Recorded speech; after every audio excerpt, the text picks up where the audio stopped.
Okay, so picking up where I left off, I noted how Buddhism, which was a religion just like Christianity, that really did rely on the spread of written doctrine and teachings from Siddhartha, from the Buddha, um, did not spread particularly fast amongst pastoralists, who oftentimes lacked written languages. Um, this meant that basically pastoralists became open vessels for another religion, which, as I said at the very end of last, which was kind of more of an oral tradition that was more storytelling and verbal, which was Islam. Another reason why Buddhism did not really catch on with Central Asian pastoralists were because I mean fundamentally who were nomads, right? They moved around a lot, they lacked permanent settlements, they didn't do cities, and so monasteries and temples and centers of Buddhist learning really were not going to be constructed. Um, but as we see with a lot of different religions, and this is another, $25 word that you should really master, right? We said um, egalitarianism, patriarchy, social mobility.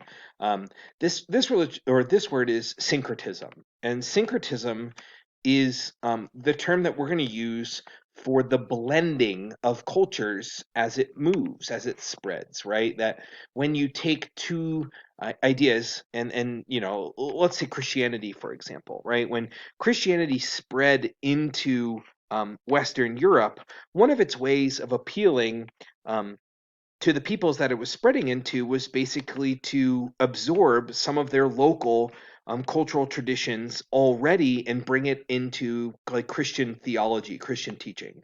And so the best example of that would be Christmas, right? The modern calendar it did not exist when during the time the historical figure that Jesus of Nazareth did.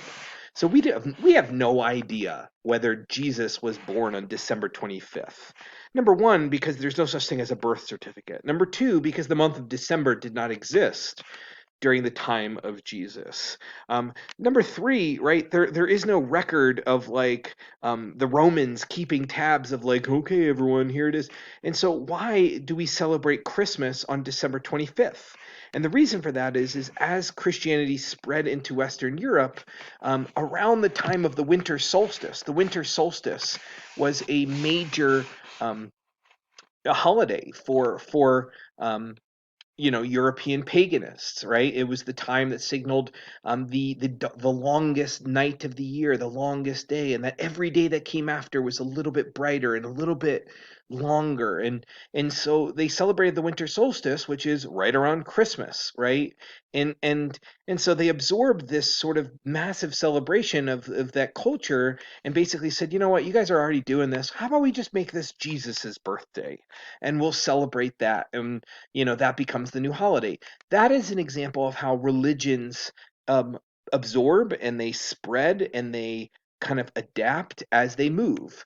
Buddhism was the same thing, right? And so as it's moving along the Silk Road, it's absorbing local traditions.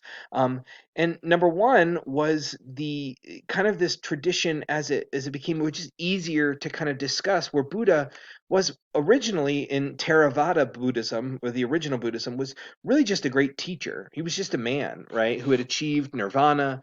Um, but he was a teacher, right? But as it spread, they started realizing that, conveying this idea of teacher was getting lost in some societies which really valued the existence of a god-like figure. And so, Mahayana Buddhism was kind of the absorption of this idea that Buddha was actually a god.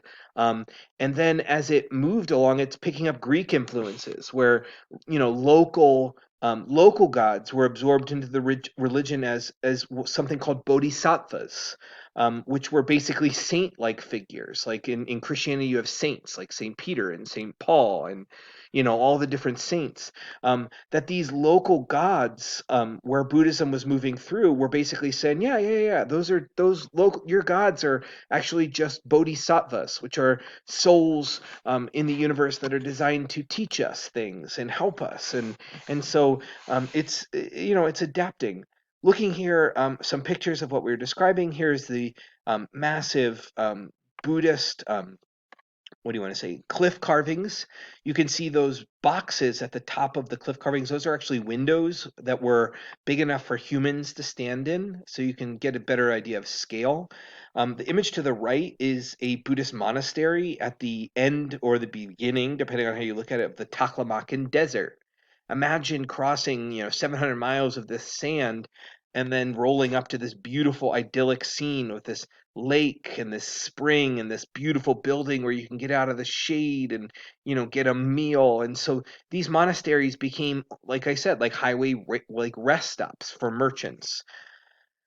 So now let's take a look at this idea of trade as it relates to human health, right? This is the I part of the spice chart, right? Interactions between humans and the environment. And as I said, right, when you do an exchange, you're not just trading an idea or a trading a good, but you're also trading diseases, right? And so some of the most famous diseases that would be spreading along these trade routes was smallpox and measles, which were tentatively known as plague at the time, but really had a weakening effect on the Roman and Han empires that contributed to their decline. And we saw that in the previous chapter. We saw the bubonic plague roaring across the Silk Road many different times, but the one of the original times was 534 to 750. This almost 215-year period in human history where plague is routinely popping up and moving along trade routes, ravaging the Mediterranean world. And it was the plague that actually stopped the Byzantine Empire from reconquering the traditional Western European lands. It also was the plague that made it harder and weakened some of the Christian kingdoms looking to stop the spread of Islam, right? That Islamic caliphates and the Islamic empires were able to take them over because they had been weakened by the plague moving across trade routes. The most famous, though, is the Black Death, right? And you've probably heard about this. It was a bubonic plague thing, but we call it the Black Death. Um, because your body literally started to rot from the inside out, and your blood vessels would basically get so thin that they would just like rupture inside of you, and so you would have these internal bleeding as your organs and your blood vessels just turned to jelly inside you, and you would be left with these black spots underneath your skin, almost like really bad bruises all over your body. And the Black Death is the most famous, and it rose in the 13th and 14th centuries basically because the Silk Road was so successful at that time, right? Because the Mongol Empire had unified the entire Eurasian continent, trade flourished at such high levels that it was like 100 times more crowded and popular than ever before. And so, in addition to all of these trade routes moving along the empire, we also saw the bubonic plague, which killed a third of all people in Europe in this 4-year period. And I want you to think about what that means, right? In the United States today, we have 350 million people. We're talking about COVID-19 as a truly devastating disease because it's killed 230,000 people in a country of 350 million. Well, to put that into perspective, if a third of our population today were killed like the Black Death did, a third of 350 million is 117 million people, quite a bit different than 230,000, right? And so this was truly devastating. And we're going to look at it in later chapters. But, basically for people at this time, it really felt like God was coming down onto earth and basically destroying or punishing. But, it also happened in the Chinese world and the Islamic world as well. The Black Death moving across the Mongol controlled trade routes devastated the Eurasian continent and actually resulted in a contraction of human population. It was so impactful that it was actually what historians point to as the event that actually stopped the Mongol Empire. Not losses on the battlefield, not declines. It was literally the plague that weakened the Mongols and ended their unprecedented domination of a landmass. Um, we also saw that because of all the diseases that were moving across these trade routes, and even though they killed a lot of people, they also left a lot of people with genetic immunity. And these immunity, right, and this resistance to disease because of constant exposure from the trade routes actually gave Europeans an advantage when they reached the New World, right? And so, by the time the Spaniards and the Portuguese moved into what was modern day Mexico and took over the Aztecs, or into South America and took over the Incas, one of the things that did the Aztec and the Incan empires in was disease, was smallpox.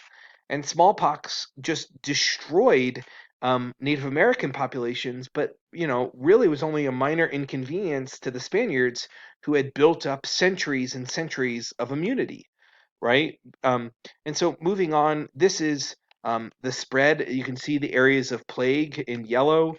You can see the Silk Road and the Indian Ocean trade networks in blue, Silk Road in the green and the orange. You can see how these these plague routes are being connected. These plague locations were being connected by um, by trade routes. Here you can see in the top right the buboes, which was the rupturing and the black oozing of um, the internal rotting. Um, for a long time, historians felt like the plague was carried by fleas that lived on rats, and the rats would stow away in shipping containers in the bottom of ships or um, in wagons and would be spread along with trade routes. So now let's move into the Trans-Saharan Trade Network. How did it begin?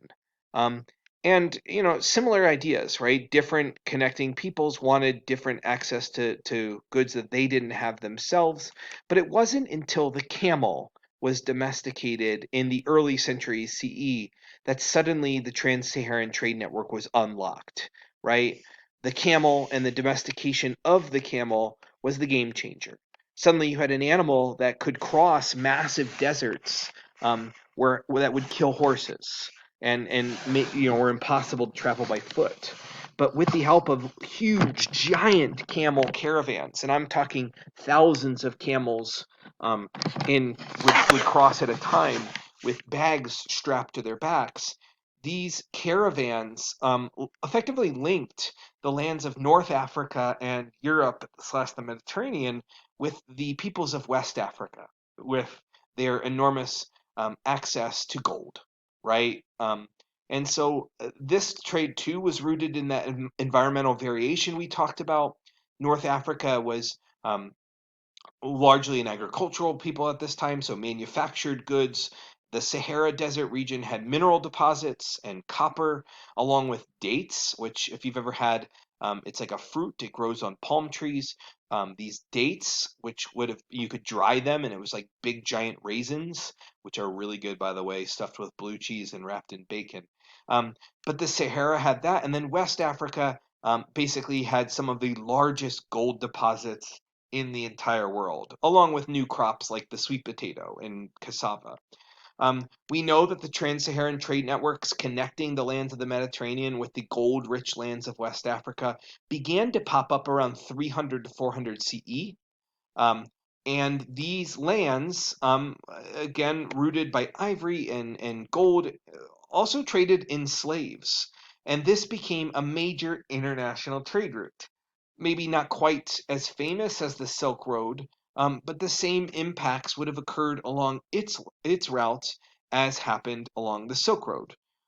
As I said, huge caravans of camels made it possible, and these caravans would have traveled the desert for almost 1,000 years until ship-going innovation improved so much that it became far more profitable just to sail big giant ships down the coast of Africa and dock in West Africa itself. Here is the map on the top is kind of the connection point of these trade routes. Um, you can see kind of the camel caravans down there in the bottom right. We're going to skip this question. Please pay attention to it in your reading. Slavery did exist, obviously, did not have a racial component, and was still relatively small. This is the biggie, and this is where we're really going to be focusing in on Monday. And in a normal year, we ran actually trade simulations where, I actually put you in teams, and you have to give you trade goods, and you have to basically win according to your objectives in a simulation in class. But hashtag 2020, we don't get to do that. We'll pick up here on Monday, looking at the Indian Ocean Trade Network. Have a good week.